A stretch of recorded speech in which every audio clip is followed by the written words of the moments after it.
እንግዲህ ከቅዳሜ ጀምሮ አቶ ጌታቸው ከጊዜያዊ አስተዳደር ፕሬዚደንትነት ቦታ መነሳትህና በጀነራል ታደሰ ወረደ መተካትህ በስፋት እየተነገረ ነው እና እንደዛ ነው ወይ?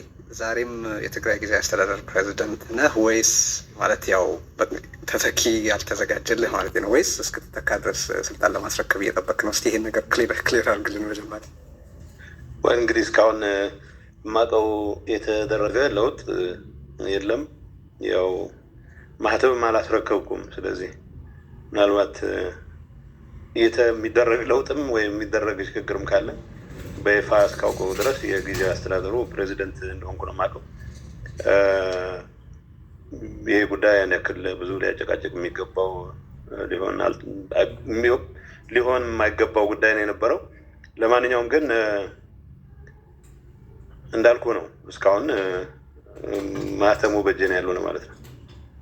የተደረሰ ስምምነት ግን አለ ማለት ያው ብዙ ደጋፊዎችም ተቃዋሚዎችም አሉ እንደምታውቀው። ደጋፊዎች ወይም በአጠቃላይ ቆመህለታል ብለው የሚያስቡትን ኮዝ የሚደግፉ ሰዎች ሁኔታውን ማወቅ ይፈልጋሉ እና ምንድን ነው በእርግጥ ያለው የተደረሰበት ስምምነት አለ? የምታውቀው ለውጥ አለ ወይ? የተደረሰበት የማውቀው ስምምነት የለም።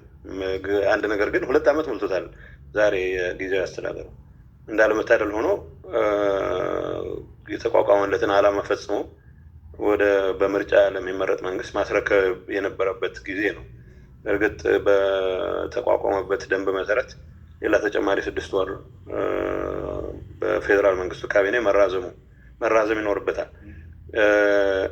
ባለፈው ሳምንት ወደ አዲስ አበባ የመጣሁበት ምክንያት ቀጥታ ከዚህ ጋር ተያያዥነት ያልነበረው ቢሆንም አጠቃላይ ከጊዜያዊ አስተዳደሩ ስራዎች ጋር በተያያዘ ጠቅላይ ሚኒስትሩ ማንሳት የፈለጓቸው ጥያቄዎችም ስለነበሩ አንዱ ማራዘም አንዱ ጉዳይ ስለነበረ አጭር ውይይት ጠቅላይ ሚኒስትሩ ጋር አድርጌያለሁ። ጠቅላይ ሚኒስትሩ ጋር የተደረገው ውይይት ብቻዬን ነው ያደረኩት።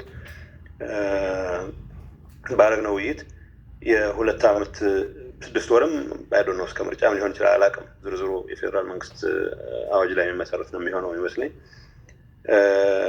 መራዘም እንደሚኖርበት የጊዜያዊ አስተዳደሩም ቀጣይነት እንዲኖረው ፈቃደኝነት እንዳለ ብቻ ሳይሆን የ2 ዓመት ጉዞውንም በዝርዝር አይቶ ሪቪው አድርጎ ቀጣይ አቅጣጫዎችን በሚመለከት ለውጥ ያስፈልግ እንደሆነም ለውጥ የሚደረግበት በአንድ ወይም በሌላ መንገድ ግን የትግራይ ጊዜያዊ አስተዳደር ያልሰራቸውን ስራዎች ማጠናቀቅ የሚያስችሉት ተጨማሪ እድሜ በሚያገኝበት ጉዳይ ላይ እንደሚመከር እኔ ባለሁበት እንደሚመከር ነው የማውቀው። ስለዚህ ከዛ በኋላ ጠቅላይ ሚኒስትሩ እንትናን እንዳገኙ አውቃለሁ። ሌላው የቲፒኤልኤፍ በዚህ ጉዳይ ጉባኤ አድርጌያለሁ የሚለውን ወገን ወኪል እንዳገኙ አውቃለሁ። ባገኙበትም ወቅት ተመሳሳይ መልእክት እንዳስተላልፉ ነው የሚገባኝ። ከዛ ውጭ እገሌ ይሁን እገሌ አይሁን በሚል ጉዳይ ላይ እስካሁን በበኩሌ የሰማሁትም ነገር የለም። ይሄ ሂደት ወይ በድብቅ ወይ በምናምን የሚደረግም ነገር ስላልሆነ እንደሚወራው ገሌ የሚባል ነገር ካለ ያው በይፋ እስከሰማው መጠበቅ ነው የሚሆነው። በነገራችን ላይ እንደዚህ አይነቱ ነገር ርዕስ ሊሆን የማይገባው ነገር ነው የነበረው። ገሌ ሆኗል ገሌ ተሾሟል ከተባለ ያው ይሾማል ማለት ነው። እንዳልኩ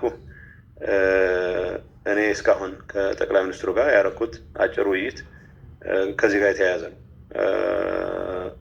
የማራዘሙ ጉዳይ ያው የህግ ስርዓት ያስፈልገዋል። መውጣት ያለበት ደንብ ይሁን አዋጅ መውጣት ይኖርበታል። እስከዛው ግን የጊዜያዊ አስተዳደሩ ፕሬዚደንት እኔ ነኝ ነው እያልኩ ያለሁት። ብዙ በዚህ ጉዳይ ላይ ብዙ መጨቃጨቅ ያለብን አይመስለኝም። እሺ፣ በቅርቡ ሸራተን በሰጣቸው መግለጫ